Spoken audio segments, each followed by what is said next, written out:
Crisis. Lately, the word appears in movies, book titles, political discourse, and social situations representing an undesirable and often unexpected situation. A telling example emerged in 1987 when my small town of West Memphis, Arkansas, with 28,000 residents at the time, experienced the wrath of a killer tornado that swept through on December 14th, followed by flooding on Christmas Eve and a snowstorm on January 5th. The three incidents became known as the triple threat.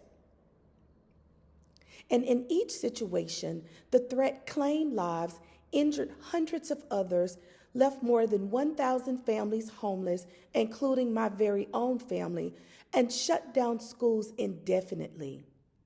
But unfortunately, my hometown is not the first to experience disruptions. On December 14, 2012, a sea of tragedy occurred when Adam Lanza fired his way through Sandy Hook Elementary, ending the lives of 20 children and 6 adults. On August 17, 2017, Hurricane Harvey wreaked havoc in Texas, claiming the lives of over 100 and causing a 2-month protracted displacement and loss of learning for over 200,000 students in the Houston Independent School District.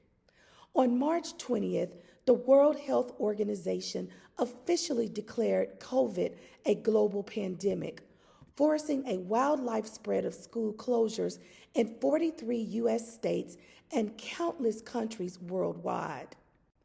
The National Center for Education Statistics reported that the pandemic created the most tumultuous disruption of school closures in history, affecting 1 billion learners in countries worldwide.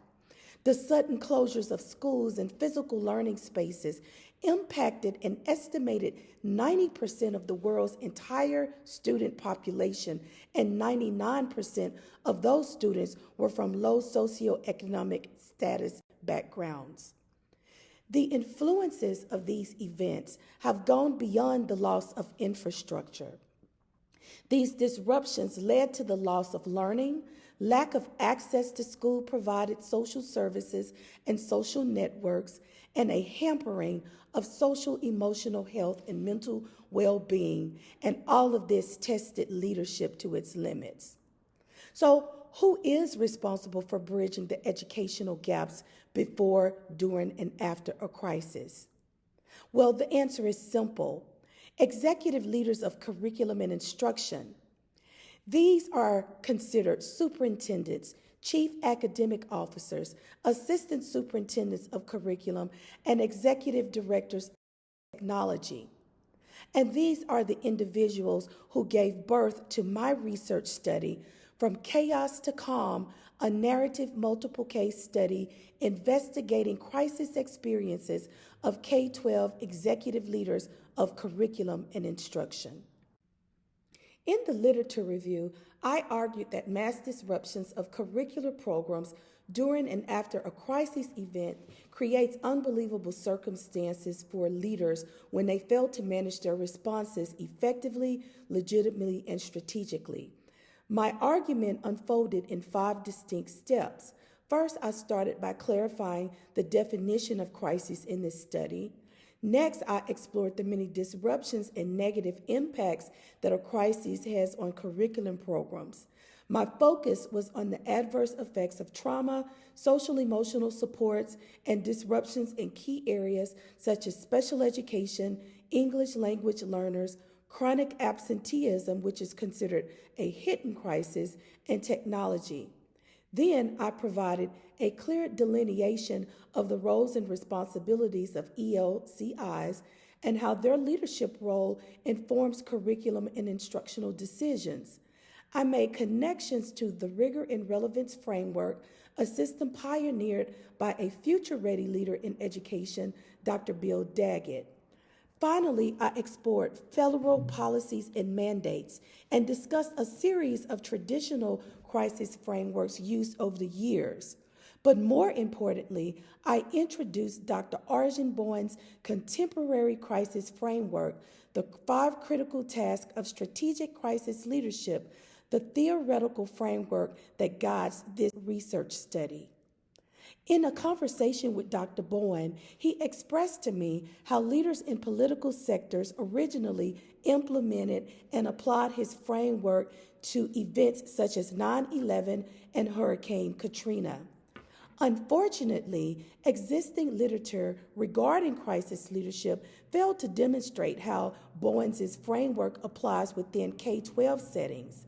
In short, the lack of research validated the need to explore these tasks in more depth by looking at them as functional rather than relational, which leads me to the purpose of this study.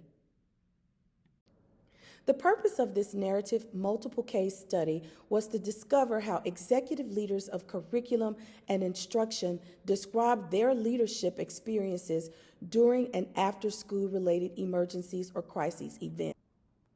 As with all research, the methodology aligns with the problem and purpose to make the research more impactful. As such, I conducted a narrative multiple case study so that I could truly understand the crisis stories of each participant and show the congruence between their personal experiences paired with Bowen's strategic crisis leadership framework. The crux of my research questions focused on the crisis experiences. I posed 3 questions, starting with what are the crisis experiences of executive leaders of curriculum instruction? How do their experience inform their decision making? And how do their decision making and their experiences align with the study's framework? 40 ELCIs from school districts in various geographical regions within the United States were recruited to participate in this study. Only 4 met all of the established criteria set forth for participation in the study. I collected data in 3 different phases that began with the gathering of artifacts such as district organizational charts and district-wide emergency preparedness plans. 90-minute interviews allowed me to collect perceptual data from each participant. The interview questions aligned specifically to each task within the framework and were scaffolded to understand each ELCI's experiences with a crisis. I analyzed each participant's data holistically, considering each participant's nuances, interceptions, and uniqueness, starting with case number 1, Dr. Luna Nicholson. In Texas, Chief Academic Officer Dr. Luna Nicholson's honesty revealed the positive and negative effects of curriculum and instruction decisions that she made during COVID-19. Luna's solution was to curate a set of 4 principles designed to mobilize her district's instructional programs before, during, and after a crisis. Also in Texas, Dr. Harvey Van Buren, the Executive Director of Technology and Information Systems, merged his love of curriculum with technology to ensure that his district's technology infrastructure did not pose any long-term threats for teachers, students, and families. Dr. Harvey feels that there are 3 ways that future-ready technology leaders can close the achievement gap before, during, and after a crisis. And that includes fostering anywhere, anytime learning, creating sustainable digital learning environments, and also establishing robust infrastructures that ensure equitable access for everyone. In New York, Superintendent Dr. Daphne Alexander experienced the wrath of a killer crisis known as Superstorm Sandy. Dr. Alexander shared how she strategically led the district through trauma while she was personally dealing with the trauma of losing her home during the storm. Dr. Alexander believes that no matter the crisis, we have a responsibility to lead strategically with care, and that includes prioritizing academics, making connections, being reflective, and collaborating effectively with our stakeholders. In school districts within the state of California, Dr. Sadie McLean is considered a living legend. Sadie's case highlighted her experiences with a fiscal crisis in the amount of $35 million and a series of California wildfires that affected vulnerable populations of students in her district. Through her case, I learned the importance of making crisis leader shifts.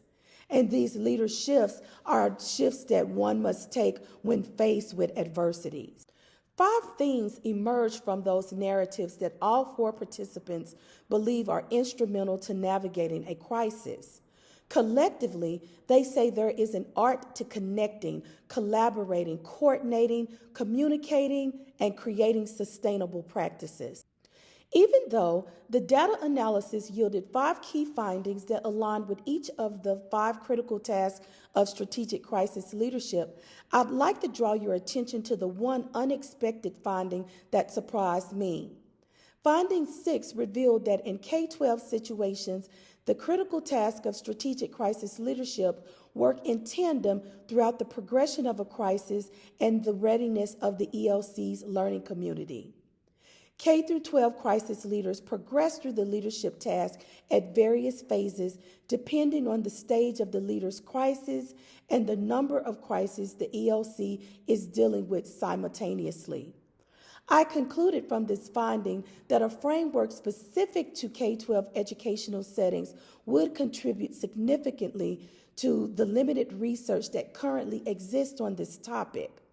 Overall, all the findings pinpointed barriers that ELCIs face in the wake of a crisis and ways they should continue to advocate for all learners in their community.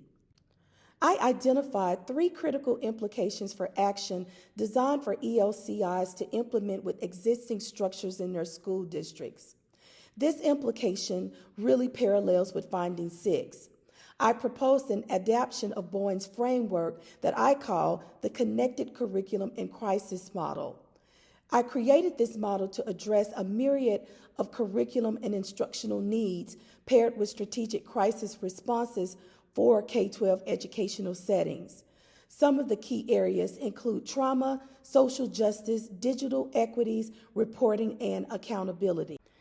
Additionally, Implication 2 and Implication 3 highlight the need for districts to create a partnership with the National Dropout Prevention Center in an effort to certify their districts on trauma-skilled model, as well as to continue providing ongoing professional development on strategic crisis responses. The only challenge is whether or not an ELCI is ready to accept a contemporary approach to handling strategic crisis leadership versus a traditional approach that they believe may be more effective. Unfortunately, the research on strategic crisis leadership is limited.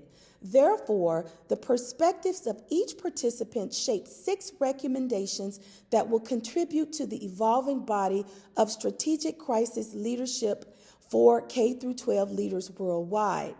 My recommendations fall into 2 categories: recommendations for future research and recommendations for practice.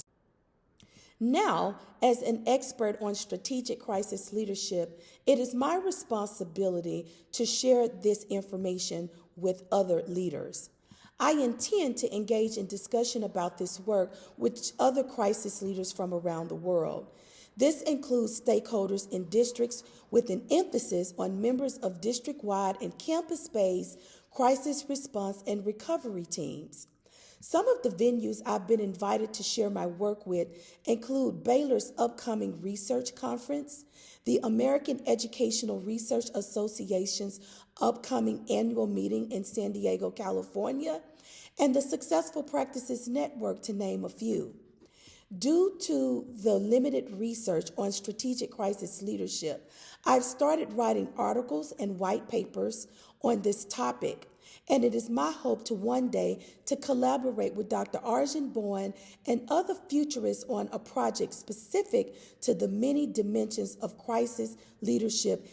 In closing, when strategic crisis leaders engage in this groundbreaking research, I hope that they face any unknown knowns that arise in their districts head on by using information learned in this study to devise, enact, and legitimize their decision making.